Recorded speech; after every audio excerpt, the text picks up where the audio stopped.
Sunday, November 2nd. This is Mason Brown's Week in Review. Our top story, daylight savings time ended on Sunday, so people throughout the U.S. are reminded to set their clocks back 1 hour. If you live in parts of Syria, ISIS reminds you to set your clock back 1,400 years. Kenyan man Wilson Kipsang won the New York City Marathon. While most of America celebrated his win, New Jersey Governor Chris Christie wondered, quote, "Shouldn't this guy be quarantined?" In order to highlight how much unwanted attention women face daily, Shoshana Roberts videotaped herself walking in New York for 10 hours, and she received over 100 catcalls. After releasing the video, she's now receiving rape threats. Or are they rape compliments? Still, Shoshana's story is perhaps less poignant than that of single man Larry Epstein, who walked around New York City for 10 years, completely unnoticed. Gas prices dropped to below $3 a gallon for the first time in 4 years, and there's never been a better time to be an arsonist.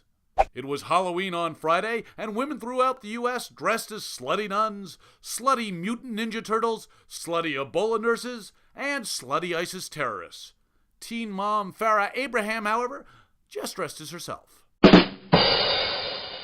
An unmanned Antares rocket set to deliver supplies to the International Space Station exploded on the launch pad. Now an astronaut is stuck on the International Space Potty, waiting desperately for space toilet paper to arrive.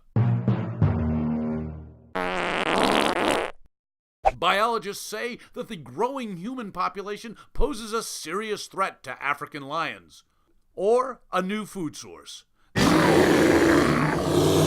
Nick Wallenda completed 2 high-wire crossings over 600 feet above the streets of Chicago. Given Chicago's murder rate, he was actually the safest person in the city. 29-year-old terminally ill, death with dignity advocate Brittany Maynard committed suicide on Saturday using barbiturates. Meanwhile, death with comedy advocates are still working on a lethal cream pie. 50 North Korean members of the Workers' Party have been executed this year, including 10 who were shot for the crime of watching South Korean soap operas. According to one worried State Department expert, if they ever get access to Dynasty reruns, it's gonna be a bloodbath over there. Still, at least one prisoner took his execution philosophically, saying, "Strikes hands through the hourglass. So are the days of our rise." Weather Channel co-founder John Coleman slammed Al Gore and said that climate change is fake, as opposed to the Weather Channel's lineup of reality television, which is undoubtedly 100% real.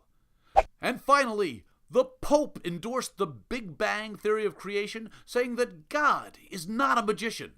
But, the Pope added, if God were a magician, he would be way better than David fucking Blaine. And that's the Week in Review.